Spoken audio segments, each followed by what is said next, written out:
Next, we're going to talk about two of the most common and most important functions in Word, and that is saving and printing. We're going to start with saving.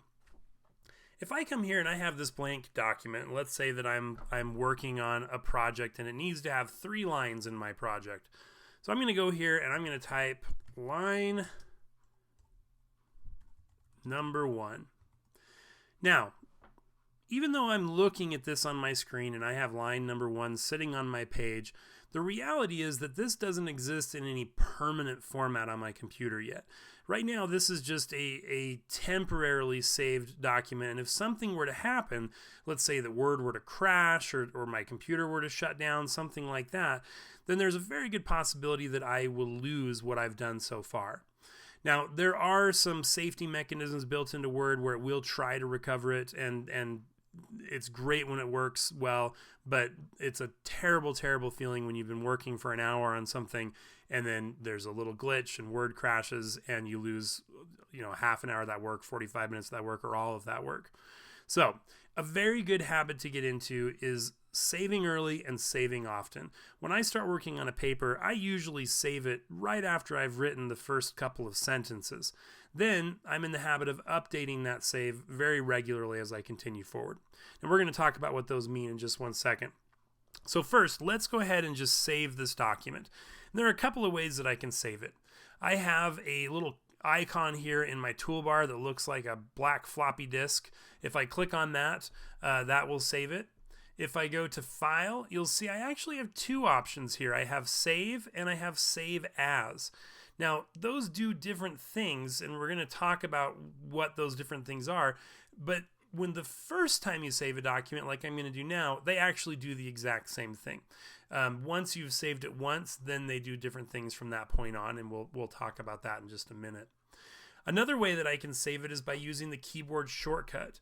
You can see that any of these commands, well, not any, most of the commands in the menu here have keyboard shortcuts available, and if they do have one available, they actually put it just to the right of the command. So here's Save. The keyboard shortcut is Command S, or Save As is Shift. That's what that upward arrow means, Command S. So in this case, I'm just going to go and click Save, and again, since it's the first time I've saved this document, it doesn't matter what I click. I could do Save, Save As, that icon on the toolbar, all the same. I'm going to click Save, and it's going to pop up a little dialog here that's going to ask me a couple of questions. Now, the first time you save something in Word or in Excel or in PowerPoint, it is the same in every application. You are going to see a condensed view, and it looks like this. Okay, so this condensed view asks you, what do you want to name this? Do you want to give it any tags, which are basically ways to search for it, and we can ignore that for now.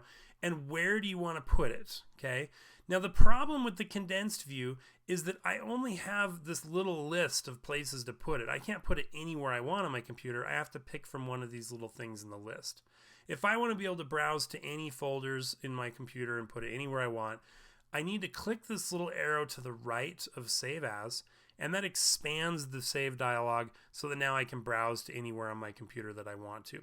Now, once I've expanded it once, Word remembers you wanted it expanded. The next time you go to save, it'll actually be expanded by default. But like I said, when you go to save in Excel or in PowerPoint, theirs will be collapsed until you expand them as well. So I'm just going to save this one on my desktop, and I'm just going to name this my project. Now, one last thing that I can choose is what format to save this in. Generally, you're going to be saving it in the default Word format, which is this .docx, but you do have a bunch of other formats you can save it in, including PDF or rich text. If you have a specific format you need it in, this is where you get those formats. I'm going to leave this at the .x, and I'm going to go ahead and click Save. And you can see that that will put right there on my desktop my project. Okay, so this is my paper that I'm working on.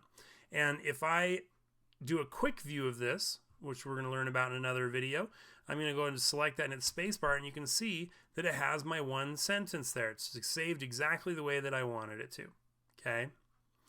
So now I'm going to go on and I'm going to do my second sentence. I'm going to just press return there. and I'm going to say this is line number 2.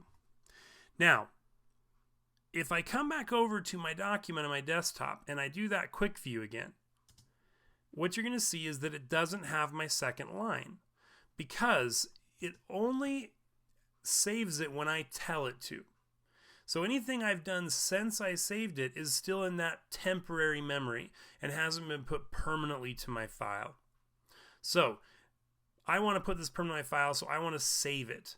Now this is where you start to split in what these commands do. If I click this little thing here, this is save. If I go to file and save, that's the same save as that little icon. And what those do is they update the current document. So if I click save or click that button there or do Command S, the keyboard shortcut again, then it's going to update my current document. I don't get that dialog asking what I name it again or anything because I don't need it. It's already named. And I can come and I can do a quick look at my document and you'll see that now it has both lines because I updated that save. So again, I would really recommend learning that keyboard shortcut. It's Command S, very easy. And when I'm working on a document or a project, I find myself just every few minutes just tapping Command S on my keyboard and that updates that save and I don't have the risk of losing that information. Now, so that leaves this save as command. A lot of people wonder, well, what's the difference there? Well, let's say that I need 2 documents. I need one that has two lines and I need one that has 3 lines. Okay, so I'm going to go here and I'm going to write line number 3. 3. Now, I don't want to save it because that would overwrite my original document and I still need that. I need one with 2 lines and I need one with 3 lines. So that's where save as comes into play. If I choose file, save as, it's going to give me that same dialog I had in the first place. This will allow me to give it a different name or choose a different place to save it and click save. And it will basically switch to a new document. So now I've got my old document here, my project, that only has 2 lines, and I have my new document, my project 2, that has all 3 lines. So that's the difference between save and save as. Save is going to update a current save, where save as allows you to rename it or choose a different location and actually start a new document from the point that you're already at in the old document. All right, so that's saving. One last thing real quick in this video, I want to talk about printing. Just to the right of that save button, I have a little print icon. Now, a lot of people think that this is the print command, exactly the same as when we go to file and print right here, but that's actually not true. This little button is called quick print. What quick print does is it sends one copy of your document using the default settings to the default printer. So you don't have any options. You don't have any way to say, well, actually, I need two copies of this, or I only want to print page 2, or I want it to be higher quality print job. So if generally that's all you need is just one copy of the default printer, so clicking this button works fine. But if you need those options, the way to get them is to go to File and Print, or to use the keyboard shortcut here over to the right, Command P. When I click on that, it's going to open up my print dialog. And here you can see that I can choose things like how many copies, what pages, different options depending upon your specific printer. And now I just click print and it'll send it with those options to my printer.